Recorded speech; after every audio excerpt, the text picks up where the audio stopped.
Welcome back to Two Camping Gurus, and today we're talking about 8 savvy ways to save on your next camping trip. Hey, welcome to Two Camping Gurus. If you like camping in the great outdoors, you are in the right place. Okay, so first one is a simple one. It's don't eat out. Don't eat out as much. If you're going camping, you want to have a good time, and part of that has to do with, getting your grill out and barbecuing and things like that. And you can eat. When we take trips, I don't factor in the cost of food into an expense for the trip because I have to eat at home. So when we're out and about, we eat generally the same things. Occasionally we do something a little bit special, but most of it's barbecuing or making something right at the camper or the campground. So this is a huge way to save money, because once you start going out to restaurants, even fast food places, it adds up fast, especially if you have a family. If it's just two of you, you can go out and have breakfast for under 20 bucks, but that 20 bucks will buy you breakfast for a week at a camp, at your camper. A dozen eggs and a loaf of bread and a couple other things. You're good for almost a week. So that is tip number one. Don't eat out as much. It's okay to go out once in a while, and of course this is totally up to you, but if you're really looking to save money, make your meals at your campsite, at your camper, and you're going to eat just as well, if not better, and you're going to save a ton of money. Tip number 2. Now this one, it's nothing different than a convenience store, and that's the stores at campgrounds. They are for convenience. They are not going to give you the best product necessarily, or the best price for sure. So I always take the time to put together a list of things we need before we're going to get into the campground or wherever we're going to be staying ahead of time, so we can stop at a regular grocery store and pick up the items that we need. So as you know, when you get to a campground, if you're missing a tube of toothpaste or something, you're going to be paying like $4 or $5 for a small tube of toothpaste, if they even have it. So that's kind of a two-part. Make sure you know what you need ahead of time and what is available at the campground, but get the things outside of the campground ahead of time. That way, if you do forget something, it's typically just 1 or 2 small items, and you can pick that up at the campground if need be, because it's there for a reason. But if at all possible, get all of these things ahead of time, because you will no doubt pay a lot more at the campground stores most of the time. There are occasions where there's good pricing, and that's great, but the rule of thumb is you will pay way more at a campground store. Tip number 3. Depending on what you're doing for your trip, maybe you're going to be going somewhere for a destination and you're going to be there for a week and you're going to be staying right there. That's one thing. What I'm talking about is dry camping, boondocking, or something like that. So sometimes if we know we are trying to get to a particular place and we're going to be driving late into the night, I'm not going to stop and get a campground for a night. Even if we're taking it easy and we're going to have a few extra hours, I'm not going to pay 35 bucks or sometimes way more than that for one night at a campground when I know it's just in between 2 travel days. So boondock, lots of Walmarts let you park overnight in their parking lots, but just double check, because some of them are not camper friendly. Most of them are. But there's all kinds of other places too that you can boondock for one night, and save that 35 bucks. I know it doesn't sound like much, but if you're on the road full time, you talk to these guys or watch their YouTube channels, they boondock a lot, because it adds up fast if they were to stay at campgrounds on a regular basis. So that's one thing to consider. If you're in between 2 travel days, try to find a place where you can just park for the night, where it's safe and secure, and then just be back on the road tomorrow morning. Another thing is, I mentioned it, boondocking. If you don't really have a particular place that you're going and you're just going to be kind of sightseeing along the way, then it's a great idea to find great boondocking places. There's some great websites you can go to see what's available in the area that you're in, that you can find out where you can park for a night, 2 nights. You have the BLM land, where a lot of that is free. You can park, you got to check to find out the particular area and how long you can stay at, but typically you can stay 7, 14 days in those places with no cost. Just keep in mind, there is no facilities in a lot of them. You have to take in and take out what you bring, leave it as it was, but you can save yourself a ton of money staying at these type of places and still get to see Mother Nature and things in the area that you want to do but not paying that higher cost of staying at a campground every single night. Number 4 is a great one. I use these a lot. Now you do have to pay typically. These are state parks or national parks. They tend to be cheaper than a lot of your campgrounds because their amenities are way down. They don't have a lot of the same amenities. Some do, but typically it's more of a nature type thing or a monument or something like that. So they don't have all of the extra stuff that they need to support and fund, so they can drop the price of your camp stay way down, and you get to enjoy some beautiful areas. In fact, these are the places I really like to go. State parks and national parks. It's usually with nature. You know, you got some beautiful scenery, some great things you can go check out, and you're going to have your costs way down low as far as staying. Now, keep in mind, some of these don't have, you know, facilities at every camp spot, which is perfectly fine. That'll roll into our next tip in a minute.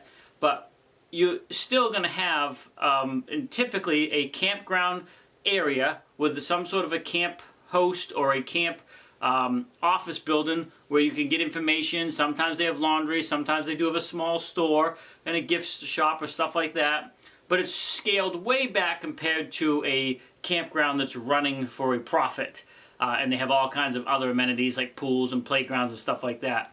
But with that said, some of these state parks and stuff do have small campground, small playground areas for kids.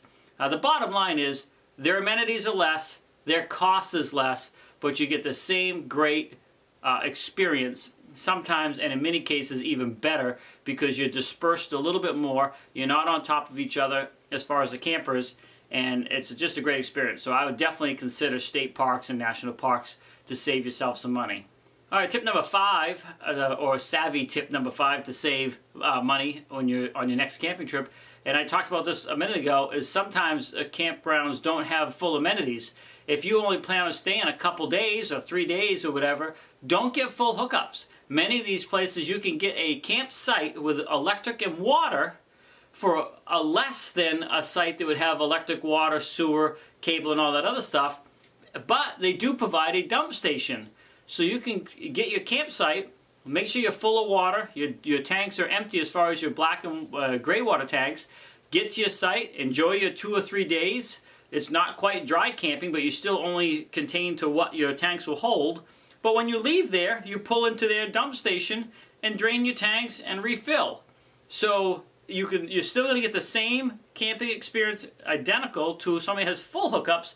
Especially if you're only staying a few days, it's not going to interrupt you and have to pack up your site or pack up your camper and drive over and dump and then go back to your campground. Now that's an option as well. Some people carry these rolling tanks that they can drain their tanks so they can leave their camper set up, roll that over to the dump station. I don't do that, but that's an option you can do as well, which will allow you to stay at that site longer without having to move your unit to dump tanks and refill.